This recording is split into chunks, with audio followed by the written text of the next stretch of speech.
Isaías capítulo de número 50, o versículo de número 5, que diz assim: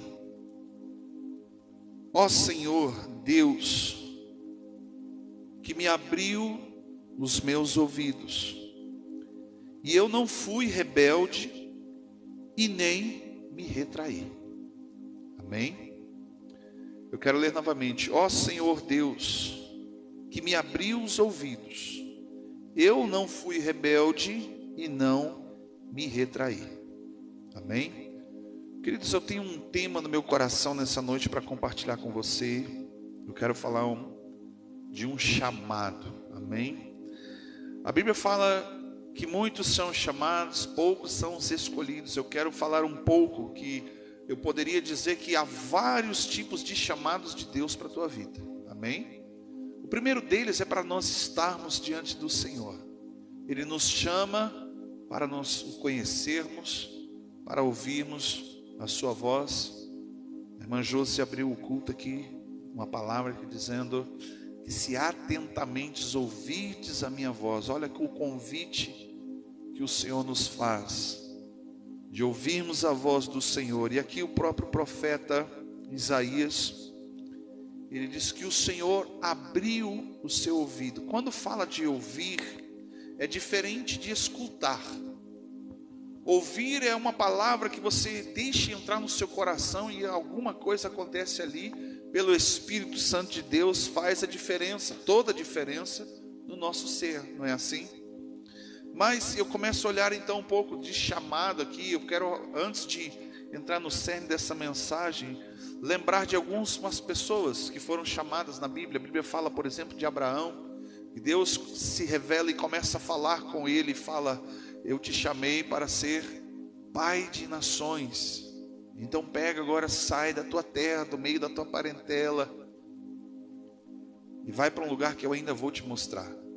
Existem chamados de Deus que resultam em ministérios, e esses são chamados para um propósito específico. Tem pessoas, por exemplo, que foram chamadas para serem ovelhas, outras para serem pastores, outros como ministério. Preste bem atenção, a diferença entre chamado e ministério. Fala para o seu irmão, olhe com carinho para ele assim: você é um chamado de Deus nessa noite. Você é chamado por Deus nessa noite. Amém? E o chamado de Deus pode ser para que você esteja diante dele. Mas o ministério é outro que eu posso dizer assim, parece ser um problema. Por quê?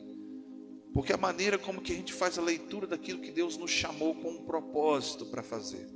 Por exemplo, quando Deus fala para Abraão: Abraão, sai da tua terra, do meio da tua parentela, e vai para um lugar que eu vou te mostrar. Ele abriu o outro dia seguinte a porta da sua casa e saiu caminhando por um deserto, sem saber inicialmente para onde iria. Porque o Senhor disse: eu ainda vou te mostrar. Ou seja, no meio do caminho que os propósitos de Deus se revelam à nossa vida. Parece ruim? Você faria isso? Sair do meio sair do meio da tua parentela, da tua casa, da sua realidade, para uma coisa que você não sabe bem ao certo ainda. E Deus faz essas coisas. A gente olha, por exemplo, quando Deus chama Paulo, para o profeta foi revelado assim: olha, eu ensinarei a ele quanto ele deve padecer. Porque Saulo, ele era um perseguidor da igreja, mas também ao mesmo tempo Deus olha para ele não da forma com que eu e você olhamos para as pessoas. A gente vê muitas vezes o que é a aparência. E a aparência de Saulo era um perseguidor, um matador de cristão, de crente, perseguidor da igreja. E Deus vem e fala para o profeta: olha, para vocês ele pode ser tudo isso, mas para mim é vaso escolhido. E olha o contexto do propósito de Deus na vida de Paulo. O objetivo final: pregar para César. E isso é um problema, porque Paulo, ele recebe esse chamado, e um ministério apostólico vem e ele fala assim: olha, você vai ser perseguido, você vai ser humilhado, você vai ser espancado quase até a morte, você vai ter muito problema, você vai ser picado de cobra, vai naufragar numa tempestade, vai ter ventos contrários na tua vida, sabe? Você vai ser caluniado, você vai ter um monte de coisa, um monte de problema. Mas o meu objetivo é que durante o caminho você cumpra o propósito final. Mas eu vou ser contigo até você cumprir o propósito. É uma proposta um tanto quanto na nossa realidade, muitas vezes de razão e de lógica, uma proposta indecente. É difícil, mas quando Deus vem e fala, preste bem atenção, queridos, que quando Jesus ele passa e caminha por Jerusalém, pelas aldeias dali da região da Galileia, ele encontra pessoas não aleatoriamente, mas ele encontra pessoas que ele quer dar um propósito para a vida delas, ao qual vai se cumprir com o ministério. Por exemplo, quando o próprio Mateus é chamado, olha a condição de quem era Mateus: cobrador de impostos. O cobrador de impostos, para aquela época, aquela realidade, ele era um traidor, um inimigo da nação, porque ele trabalhava para Roma, subjugava o próprio povo, e o povo provavelmente odiava Mateus. É interessante que na série The Chosen, quando Jesus vai chamar Mateus, ele está lá na sua banquinha de cobrança de impostos. Jesus vem lá com alguns discípulos e Pedro vem junto. E quando Jesus fala para Mateus: Mateus, larga tudo e me segue. O Pedro foi o primeiro que objetou e disse: ô Senhor, esse cara aí é inimigo. Muitas vezes a gente olha assim ao nosso derredor e a gente vê pessoas que não deveriam estar ali fazendo o que estão fazendo, mas é vaso escolhido. Fala para o seu irmão: você é vaso escolhido. Você é um vaso escolhido. Amém? E é um detalhe, queridos, na cultura da época, não era comum alguém se oferecer para andar com o mestre, com o rabino.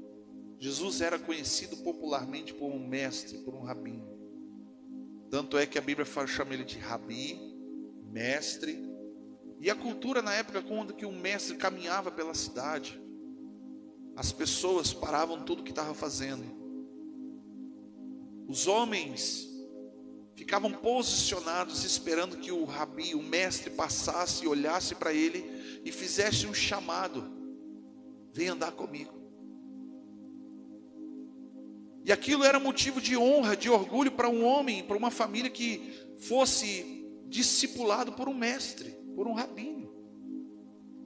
Então as pessoas paravam e elas esperavam serem escolhidas.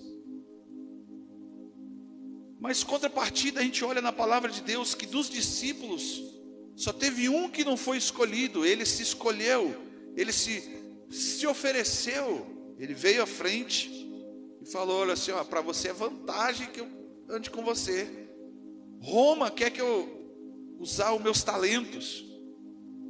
A igreja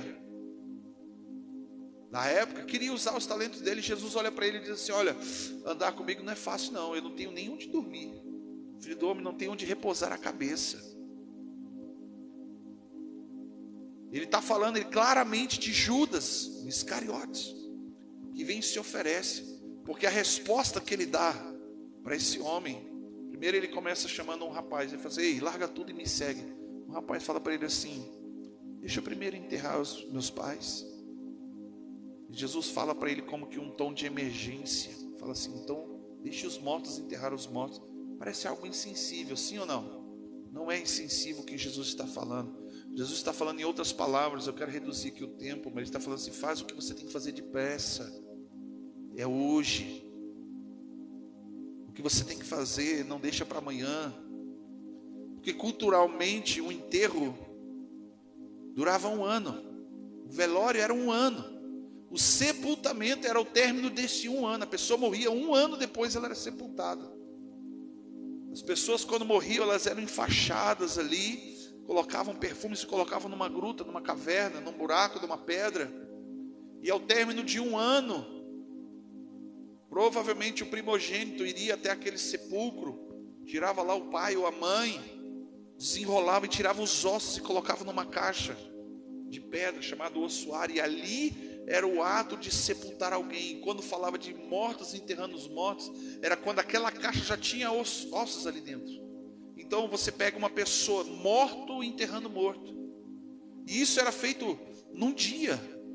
Ao término desse processo de 1 ano, e Jesus então faz o que você tem que fazer depressa.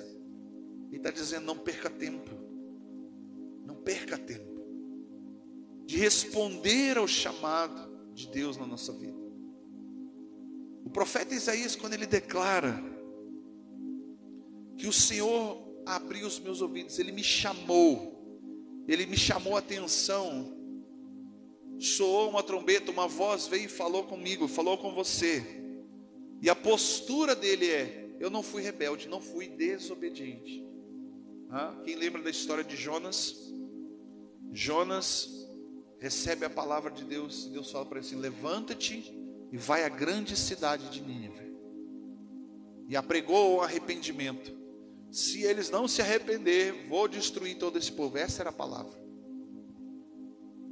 E Jonas se levanta, e quando ele chega no porto, em Jope, ele toma o caminho contrário. Olha o que diz o texto: Jonas fugiu da presença de Deus. Ele entra num barco e vai para Tarsis. Ele vai para um lugar pelo menos 5 vezes mais distante de onde que ele precisava ir. Quando a gente foge da presença de Deus, foge da vontade de Deus, foge do chamado de Deus, o caminho se torna mais longo, mais difícil. Quando você faz uma viagem, por exemplo, daqui para Porto Alegre, você tem um cálculo de gastos, sim ou não? Aí de repente a estrada tem problema. O único caminho para você chegar aqui em Porto Alegre, você tem que pegar a Vacaria, descer as Lajes, a Serra do Rio do Rastro, a serra mais perigosa do Brasil. Pega a 101 e chega em Porto Alegre. É longe, o caminho se torna mais longo, você vai gastar mais, vai te custar mais. Fala assim para o seu irmão: fugir do chamado vai te custar caro. Mais caro porque a gente pensa, queridos, porque veja só, parece ser fácil. Por exemplo, quando Mateus foi chamado, parece que foi fácil. Ele simplesmente largou tudo, e foi seguir Jesus. Mas eu quero que você pare e pense um pouquinho comigo: o que foi esse tudo? Qual foi o tudo que Mateus deixou para trás? Mateus, sendo rejeitado pelos seus conterrâneos, seria fácil para ele deixar de ser um cobrador de impostos e passar a ser aceito, porque ele era uma pessoa odiada. Mas como que estava a família dele? A própria família dele, bem provável que não gostava dele. Mas esse tudo que Mateus deixou é que os cobradores de impostos, a maioria deles, eles eram ricos. E o que Mateus faz? Deixa tudo para trás.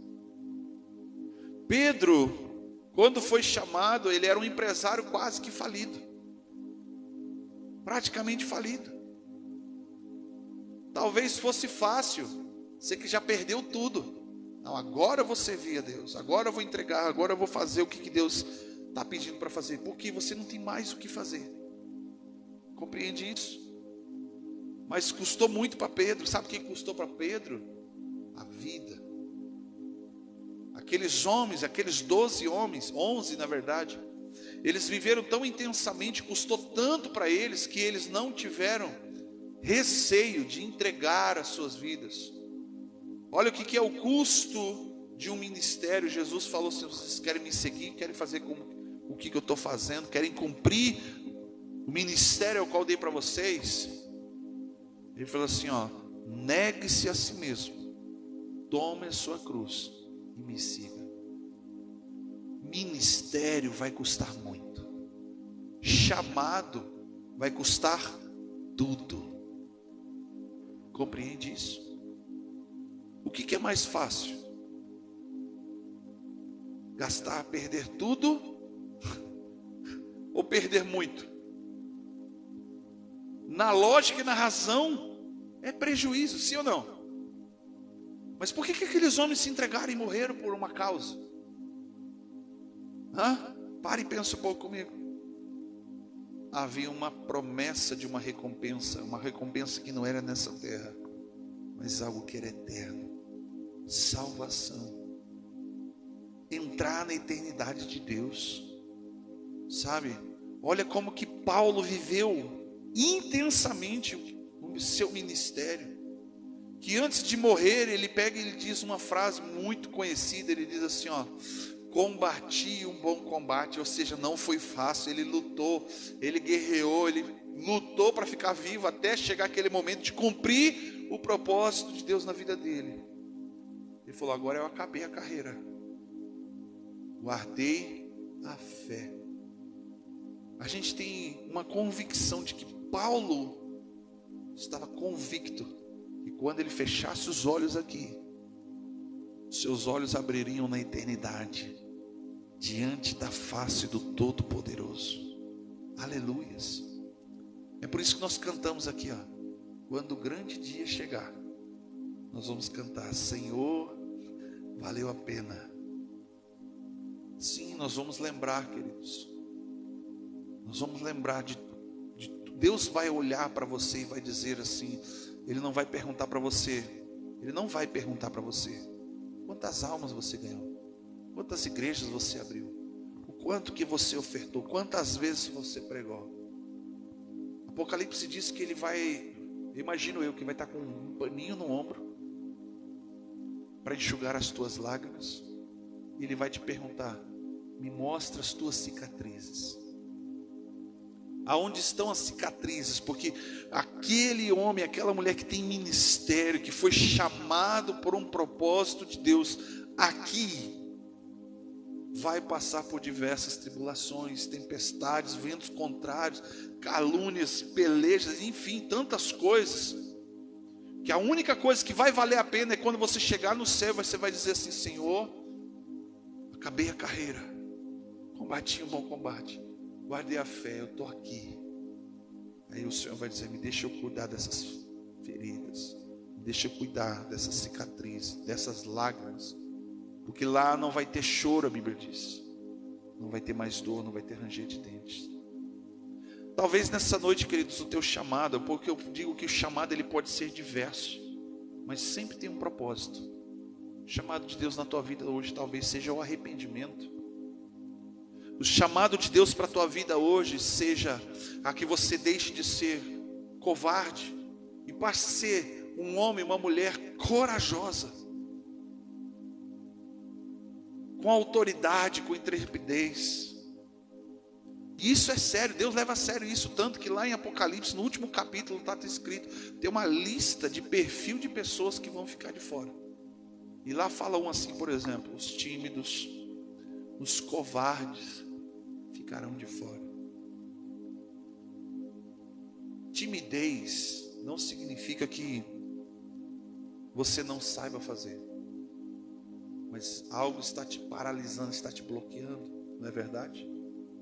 Tem gente que sabe fazer, tem gente que sabe falar, olhar para uma pessoa e falar, e de repente aparece alguém e se trava tudinho, né? Não é assim? Se você com teu colega de trabalho, você conversa abertamente, tranquilamente, de repente o chefe vem e tu te trava todinho de falar. Por quê? Sabe, queridos, eu me lembro, nunca me esqueço, a primeira vez que eu me deram a oportunidade para pregar. Eu ainda não era ordenado pastor.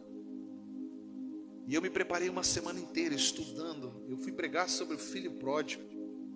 E eu preparei uma folha e a metade do outro lado da folha, uma folha e meia, de uma mensagem para poder compartilhar na igreja. E aí, o tempo na época era entre 30 e 40 minutos, homileticamente um tempo bom. E aí eu falei assim: meu Deus, eu não vou conseguir falar tudo isso aqui. Eu pensava que eu ia falar 2 horas. Eu pensei que eu ia falar 2 horas. Eu não me esqueço o texto que fala que Paulo pregou da meia-noite até as 7 horas da manhã, que chegou um cidadão cair da janela e morrer. Quanto tempo Paulo pregou? Pelo menos aí de 6 a 7 horas.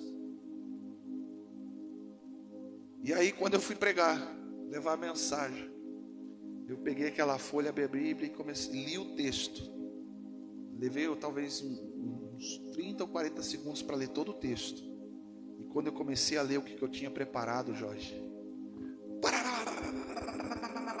e falei tudo, e eu pensei: uau, 5 minutos. Falei 5 minutos. Eu não sabia mais o que falar. Eu virei para o lado, passei o microfone e falei: é isso. A gente pensa que precisamos ter muito para compartilhar.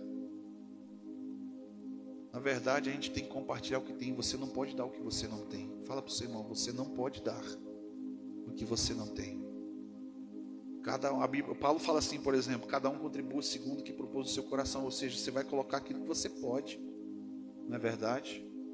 Então, um dia eu estava em Brasília para um congresso, para 2 conferências, uma no final de semana e na outra. E no meio daquela semana, eu tive a oportunidade de ir a um outro congresso que estava tendo. E eu não ia ministrar, eu ia lá, estava lá para receber, mas fui convidado para ministrar. E eu fui feliz da vida, porque a pessoa que estava ministrando, o pastor que ia ministrar, para mim é uma referência. Já havia estado com ele algumas vezes.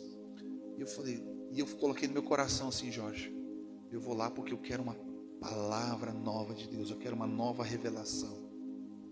Eu queria algo novo, um vinho novo, não é errado pedir isso. E quando eu cheguei lá, o pastor que estava ministrando, que ia ministrar, eu ia tocar violão naquele louvor naquele dia. Ele chegou e disse assim, não vai ter louvor hoje. Ah, bem, acabou o sonho. Sentamos e começamos a ver a mensagem. Ele começou a liberar uma palavra sobre valorizar o que Deus valoriza em você. E ao término da mensagem, quando ele chama à frente para a oração, foi quase que instantâneo. Ele falou assim, eu quero chamar, e eu já levantei e fui. Quem quer vir à frente para receber uma oração? E aí eu já fui, cheguei na frente assim no altar, é um altar meio alto, e eu chorei, Jorge, copiosamente. Chorei de fazer fiasco mesmo, sabe, dos ranhos ficar assim, ainda e vinda, sabe? De fazer fake, nem criança. Porque eu ouvi uma voz que falava para mim assim, Guilherme, você está me pedindo algo novo, mas não consegue viver o que você já tem. E aquilo, eu fiquei maravilhado porque Deus falou comigo, mas desesperado do conteúdo da conversa. Eu chorei, queridos, chorei, como diz lá em Brasília, chorei de desidratar. Observe, queridos, que o pouco que você tem é o suficiente para alimentar uma multidão. Os discípulos falaram, a gente não tem nada, não temos nada para oferecer para essa multidão, Senhor. E tu manda a gente alimentá-los? Aí vem um menino que ouve a conversa e diz assim, olha, tem aqui 5 pães e 2 peixinhos. Aquele menino não tinha muito, mas ele tinha o suficiente por meio de fé. E Jesus pega o pouco que a gente tem e multiplica e alimenta uma multidão. Observe uma coisa, queridos. Deus, Ele não coloca nada na nossa vida para ser guardado ou para ser apenas de uso exclusivo seu. O objetivo, tem um propósito para isso. O objetivo de Deus, no mínimo a Bíblia diz, que é para multiplicar. Jesus fala isso por meio da parábola dos talentos. Ele diz que Ele chamou 3 servos, e para cada um deu conforme a capacidade, é o que está escrito lá. Para um deu 1, para outro deu 2, para outro deu 3. Cada um tinha capacidade de administrar, amém? Todos administraram, mas o propósito, o objetivo era multiplicar. E um teve medo. Ele diz assim, Senhor, eu tive medo, porque você colhe onde você não planta. Então eu fui e guardei. Sabe, queridos, quando a gente não multiplica o que Deus coloca na nossa vida, segundo esse texto, Ele tira da gente que tem, dá para aquele que tem mais, e ainda o que não temos ainda será tirado. O que é isso? Ele está falando que aquilo pouco que a gente tem é tirado, porque nós não estamos sendo o quê? Prudentes, nós não estamos sendo responsáveis com algo de valor que Deus colocou na nossa vida. Por isso que é sério, nessa noite o chamado que eu quero ministrar no teu coração, primeiro é o chamado à prudência. Por que prudência? Porque talvez a gente possa estar negligenciando o que Deus valoriza na nossa vida. Sabe o que Deus mais valoriza em você? A tua alma. Porque é isso que ele morreu para levar para o céu, amém? Mas sabe o que ele mais valoriza, o que ele colocou em você? É diferente. O Espírito Santo. Ele valoriza a tua alma. O que ele valoriza em você é a tua alma. Mas o que ele colocou em você, ele também valoriza. E se o Espírito Santo está dentro de você, como que você vai... Tem uma música bem antiga que fala, né? Quero que valorize o que você tem. Você é um ser, você é alguém tão importante para Deus. Tem gente que não se valoriza ainda mais aquilo que Deus colocou na vida dela. É verdade. Tem gente que perde quando Deus pega e fala para você assim, ó, tem um chamado.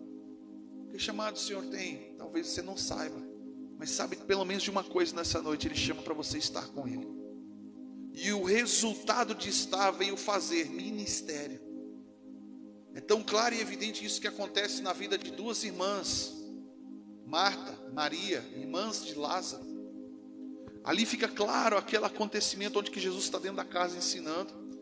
Maria estava aos pés de Jesus, ouvindo e aprendendo. Ela não estava fazendo. Ela apenas estava na presença de Jesus. A outra estava preocupada, estava brava, irritada, porque tinha muita coisa para fazer e estava fazendo sozinha.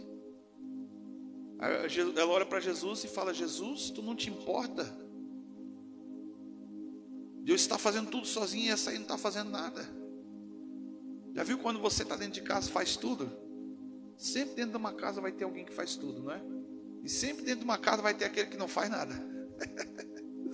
Imagina se Jesus está ali e aquela pessoa que aparentemente não está fazendo nada. Aparentemente na casa de Deus tem pessoas que parecem não estar fazendo nada, mas elas estão na presença de Deus. Isso vale mais do que fazer. Jesus falou para ela assim: olha, Marta, Marta, você está preocupada com muitas coisas, uma só é importante. A tua irmã escolheu a melhor parte, estar na minha presença. Sabe, queridos, precisamos ter equilíbrio. A prudência para mim soa como essa palavra, equilíbrio. Que o fazer eu sempre entendi que deve ser resultado de estar. Porque quando a gente fala de ministério, você logo pensa nisso. Fazer. Não é assim? Jesus no ministério dele, todos os dias, todas as noites, ele praticamente estava orando nos montes, para no outro dia fazer. Então antes ele estava com Deus. João diz isso no capítulo 1. O verbo estava com Deus. E agora se fez carne, veio fazer. Compreende isso? Abra sua Bíblia, Mateus, capítulo 25. Vamos para o Novo Testamento. Há um texto que fala sobre prudência. Depois eu vou mencionar um outro texto que Jesus fala sobre prudência. Aqui em Mateus 25, Jesus fala da parábola das 10 virgens. E eu quero que você preste atenção. Versículo de número 1 diz assim: então o reino dos céus será semelhante a 10 virgens que, tomando suas lâmpadas, saíram ao encontro do noivo. 5 eram insensatas e outras 5 prudentes. Eu não sei, a tua versão está escrito talvez assim: 5 eram loucas, ou 5 eram nécias. Enfim, preste bem atenção. 10 virgens estavam com um único propósito, o mesmo propósito, ok? Era comum nos casamentos, na época de Jesus, quando ele menciona isso. Hoje em dia nós temos nos casamentos as aias, sim ou não? Mas essas são crianças, a gente muitas vezes bota criança. Naquela época não botava criança, botavam as amigas da noiva. E elas ficavam num lugar esperando o noivo chegar, porque havia um ritual de iluminar com as lamparinas o caminho para o noivo chegar até a noiva.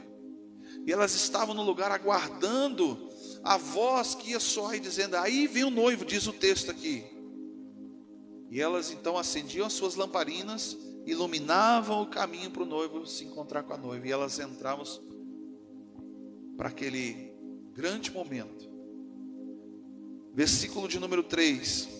As insensatas, ou loucas, ou nécias, ao tornarem as suas lâmpadas, não levaram consigo azeite, mas as prudentes levaram azeite em suas vasilhas, com suas lâmpadas. Demorando o noivo, todas elas acabaram dormindo. Quantas dormiram? Todas. Eu quero que você entenda uma coisa, nessa parábola, Jesus está falando que a noiva é a igreja. Essas virgens é o povo, é as ovelhinhas. Bate no seu peito e fala assim: sou eu, Jesus. Amém? Nessa parábola, Jesus diz claramente que todos dormiram, porque o noivo demorou. Todas tinham azeite, sim ou não? Mas 5 tinham algo mais. Por causa da prudência, elas carregavam algo mais. As loucas, ou seja, aquela pessoa que não é prudente, que não carrega algo mais de Deus na sua vida, ela é comparada aqui no texto como louca, como insensatez. A palavra o insensato na Bíblia, ela tem a tradução de pessoas que não se adaptam a outras pessoas ou outros lugares. É mais fácil com que ela faça com que todo mundo se adapte a ela. E ela age de maneira louca. Ela age de maneira imprudente.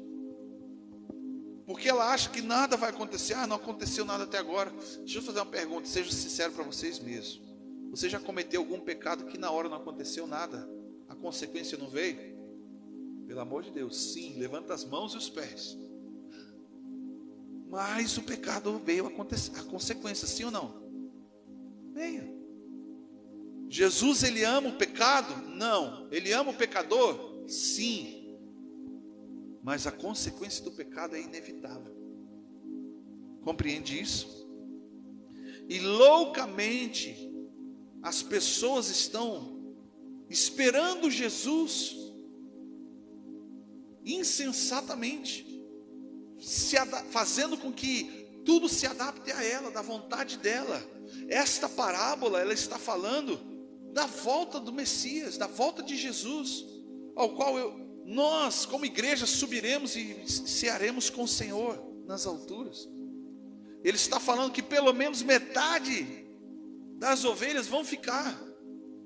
E é muito claro isso, a gente vê na palavra de Deus dizendo que sim, vai haver 2 no campo trabalhando. 1 será levado. As mães naquele dia vão estar com as crianças no seu ventre e as crianças vão sumir. E observe uma coisa: todas essas palavras estão falando não é para quem está lá fora, não é para quem está perdido, não é para quem não serve a Deus, ela está falando para quem está aqui dentro. O chamado à prudência nessa noite é para quem está aqui dentro. A Bíblia diz: aquele que está sujo, suje-se mais ainda. Mas aquele que está limpo, limpe-se mais ainda. Aquele que pensa estar de pé, cuide-se para que não caia. Por quê? Temos uma ideia. Querido, sabe desde quando que eu ouço que Jesus está falando, está voltando? Desde a primeira vez que eu tenho consciência, desde que eu nasci, eu estou vivendo a minha vida inteira praticamente dentro da igreja. Desde a minha infância eu ouvia: Jesus está voltando. Jesus está voltando. Houve um momento da minha vida que essa palavra cessou, porque eu não queria mais ouvir isso no meu coração. Foi um momento onde que eu fiquei afastado dos caminhos do Senhor dentro da igreja. Eu era uma dracma perdida dentro da igreja. Mas quando essa palavra voltou a queimar no meu coração, desde então eu venho olhando para as profecias que vão se cumprindo dia após dia. E pasme vocês, hoje não é só a Bíblia, não é só o crente que está dizendo que Jesus está voltando. A ciência, a comunidade científica mundial está dizendo que Jesus está voltando, que o fim está próximo. Cientistas estão estudando a Bíblia, estão vendo as coisas acontecendo. E sabe, queridos, a televisão está dizendo para você que Jesus está voltando. As redes sociais estão dizendo que Jesus está voltando. Metade destas ovelhas que estão ouvindo a voz do noivo vai ficar, porque não estavam preparados com algo a mais.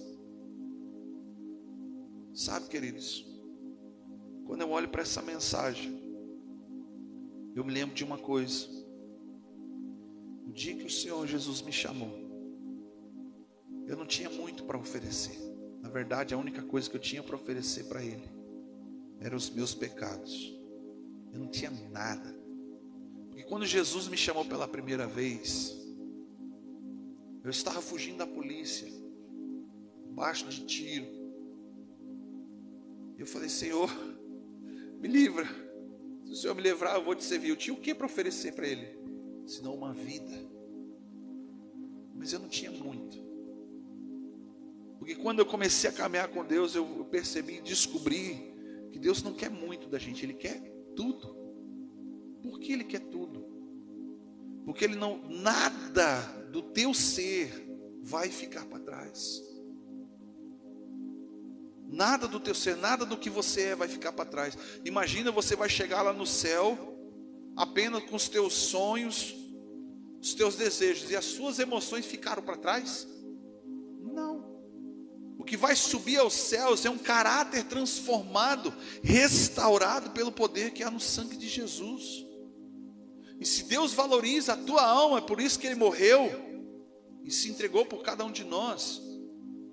Nós precisamos entender que este algo a mais, olha para mim, já está em você.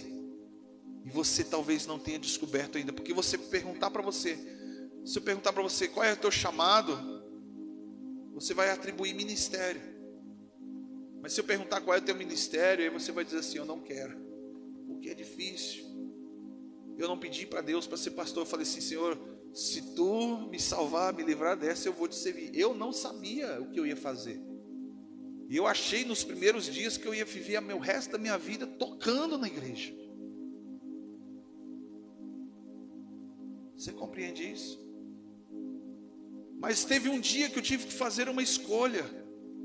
Eu precisei viver uma canção que falava assim: aonde tu quiseres e como desejares, mas por favor me usa.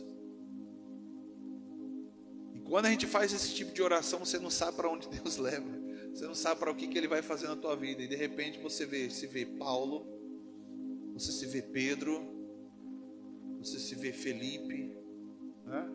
Pouco se vê em João, né? João foi o que teve a melhor morte. Ele morreu velhinho, cabelinho branco, cansado, dormindo. Mas no meio da jornada de João, o cara passou na banha, na fritura.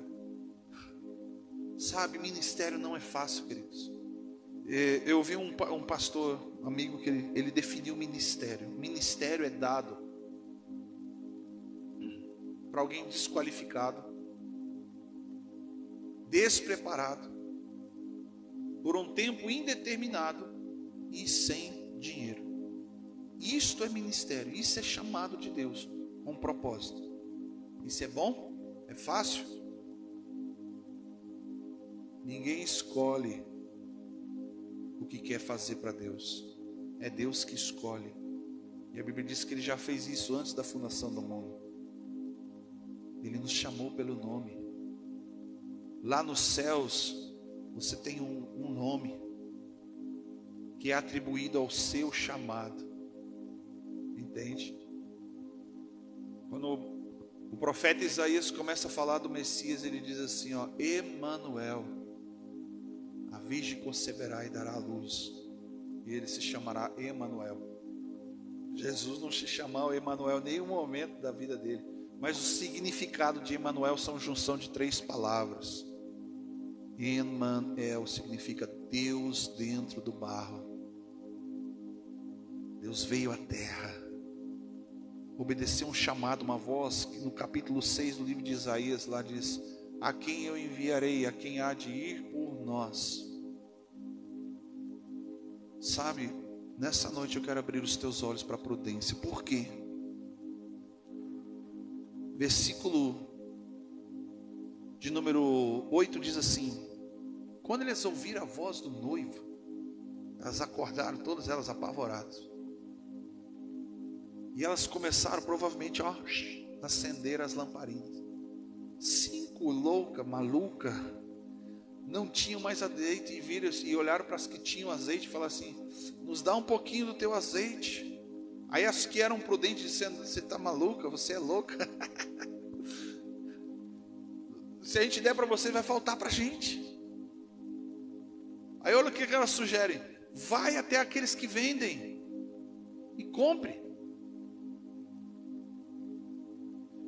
Isso significa, queridos, que tem pessoas que, além de loucas, além de insensato, estão fazendo com que a vida delas sejam baseadas na imprudência. Como? Se você pegar o teu celular agora, posso até ser eu nessa noite para quem está assistindo, ou para quem vai assistir.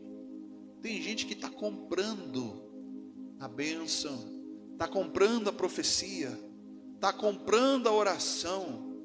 E se estão comprando é porque tem gente vendendo. E se tem gente vendendo é porque tem gente que está comprando, tem gente que está procurando esse tipo de coisa. E o problema é que elas estão no mesmo lugar, aguardando a mesma pessoa. Estão dentro da igreja, aguardando a volta de Jesus. Mas mal sabem elas que vão ficar. Estão pensando só porque ouviram a voz do noivo: ó, Jesus está voltando. Está no lugar certo, sim ou não? Está dentro da igreja? Está fazendo a coisa certa, esperando o noivo? Sim ou não? Sim, estou dentro da igreja, estou no lugar certo, esperando Jesus voltar. Mas ela tem aquilo que é o certo para subir. Compreende isso, querido? Nós precisamos ter algo a mais, carregar algo a mais de Deus. Eu posso ser franco para vocês: quem dera a nossa geração fosse como a geração dos essênios. Pessoas que cultuavam e buscavam a presença, a face de Deus todos os dias, o tempo todo. Eles abandonaram as suas vidas para única e exclusivamente viver para Jesus. Enquanto eles trabalhavam, plantando o seu alimento, eles estavam cantando, adorando, louvando o Senhor. Enquanto eles sentavam para comer, eles oravam, compartilhavam uns com os outros.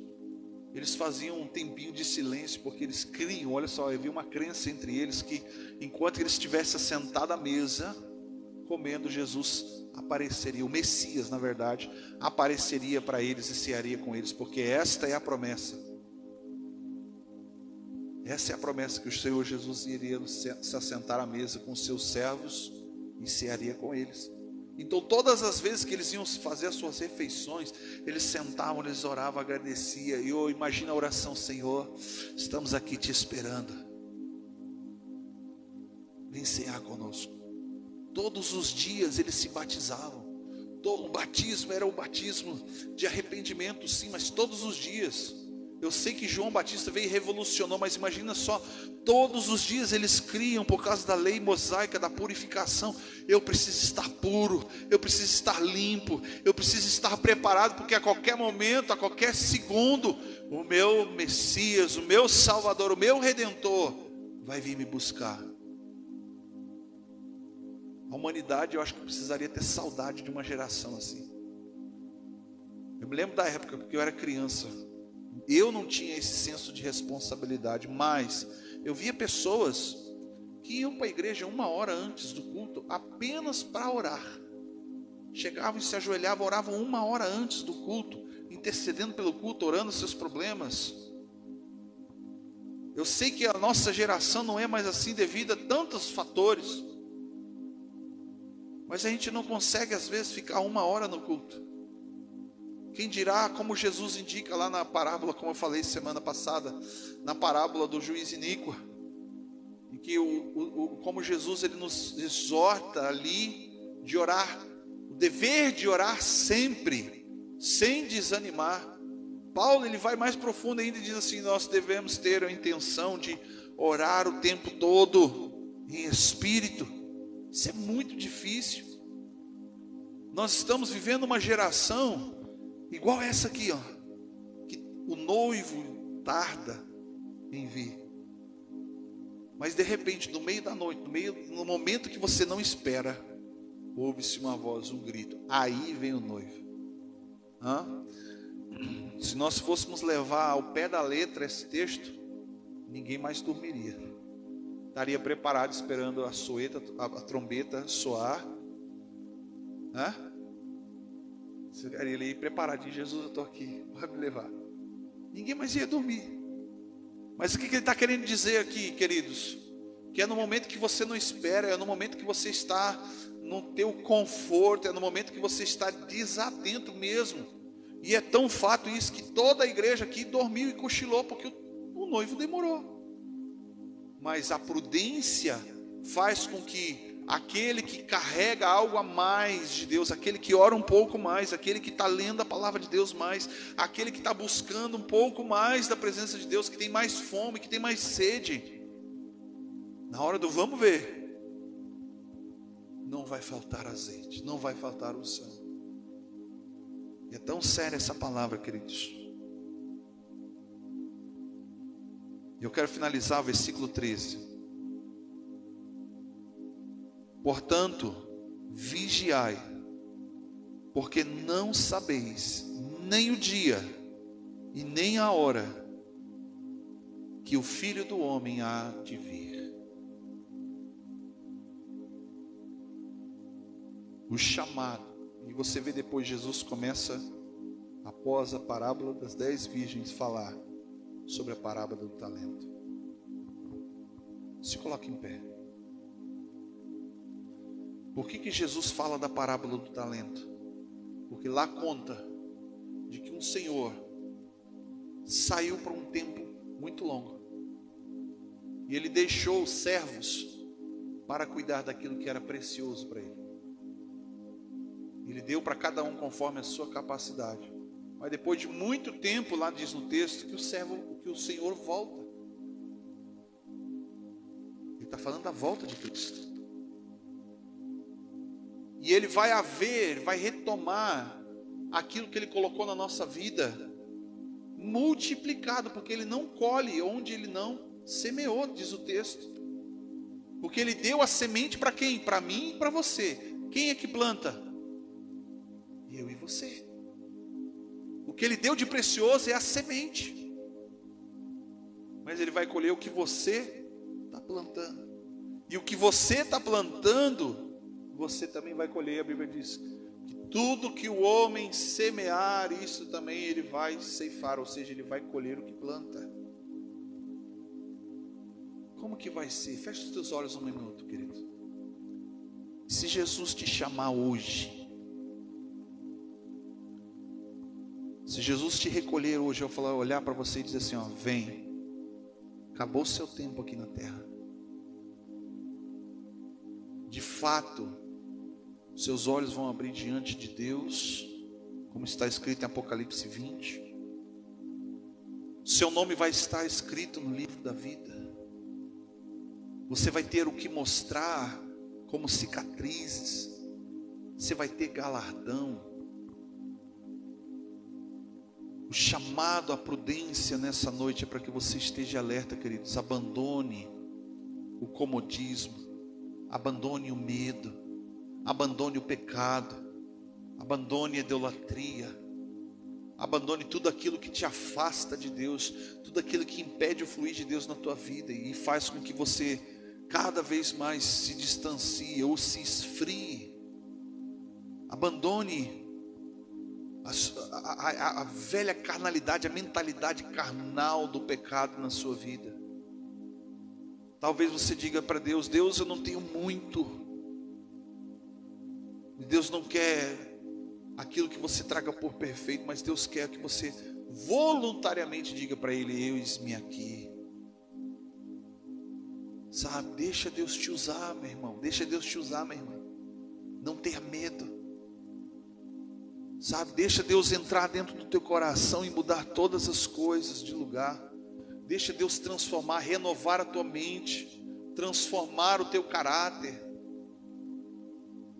fazer com que você faça aquilo que Deus colocou como propósito na tua vida,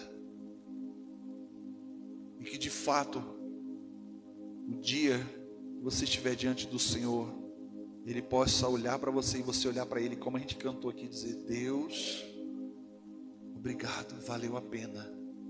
Valeu a pena o sacrifício de Jesus, valeu a pena toda a jornada que eu passei, porque hoje eu estou aqui. Eu não merecia, mas hoje eu estou aqui salvo, lavado, redimido pelo Senhor. Pai querido, em nome de Jesus, nesta noite temos uma oportunidade única, Deus. Tua palavra, Senhor, nos diz que o Senhor corrige os filhos que ama.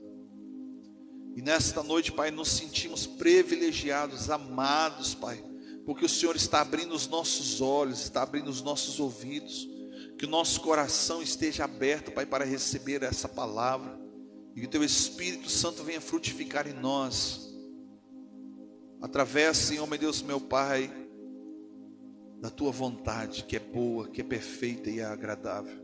Em nome de Jesus Cristo, Pai, que o Senhor nesta noite venha restaurar chamados, ministérios, vidas, ó Deus, despertá-las e ativá-las, Pai, para um propósito na sua vida.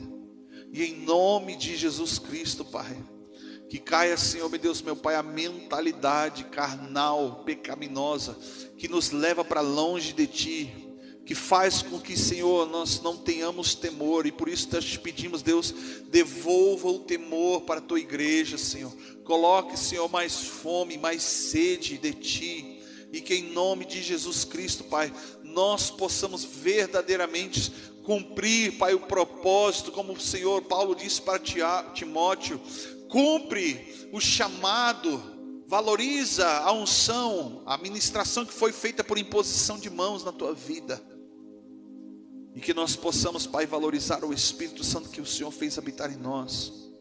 E em nome de Jesus Cristo, Pai, eu sei que, Pai, não podemos oferecer nada que temos, porque a nossa mente pensa em coisas, mas nós te damos o nosso coração nessa noite. Usa-nos, Senhor, como Tu queres, como desejares, aonde Tu quiseres, Senhor. Que assim seja, Pai, sobre a nossa vida, em nome do Senhor Jesus Cristo. Amém. Amém. Glórias a Deus. Pode tomar o teu lugar. Amém. Eu já vou passar a palavra. Eu me lembrei, eu quero contar um testemunho breve. Alguns dias atrás eu fui buscar, o Samuel já correu daqui, né? Eu fui buscar o Samuel, meu filho, no colégio. E dali nós saímos para ir no mercado. E no meio do caminho, ele me fez uma pergunta que me chamou muito a atenção. Ele falou assim: pai, qual é o propósito da nossa vida em estar aqui? Eu falei assim: aqui como? Aqui em Garibaldi? Ou o propósito de nós estarmos aqui nessa terra? Ele falou assim: eu falei assim: olha, eu tenho uma resposta ao qual é a qual eu vivo. O propósito de Deus na nossa vida não é perecer, mas é que a gente entre na vida eterna. Então eu sirvo ao Senhor não porque eu tenho que pagar por aquilo que Ele fez por mim, mas eu sirvo ao Senhor porque Ele me ama. E eu falei para ele bem assim: isso é bom, que você está despertando para descobrir um propósito na tua vida, seja ele com Deus. Falei para ele: porque você tem um chamado. Falei para ele: você já teve sonhos, já teve visões, só está aí dentro, em algum lugar. Eu falei para ele: está aí guardado, você não perdeu, porque Deus não tira. Agora talvez você esteja buscando um propósito na vida, amadurecendo como um adolescente. Eu falei para ele: e isso também é bom. Você pode talvez buscar um propósito pelo futuro profissional, vai estudar, fazer um curso, alguma coisa do tipo. Mas o que você tem que colocar dentro do teu foco, do teu objetivo é que sim, existe um propósito para tudo na nossa vida. E eu fiquei impressionado com essa pergunta. Eu falei, Deus, eu vou orar. Eu sei que a gente pode não estar vendo nada agora, mas o Senhor vê lá na frente aquilo que a gente não vê. E eu sei que o Senhor tem um propósito na vida dele. Amém? Que isso sirva, queridos, para nós nessa noite. Não é o fato de estarmos aqui. Não é o fato de eu estar aqui.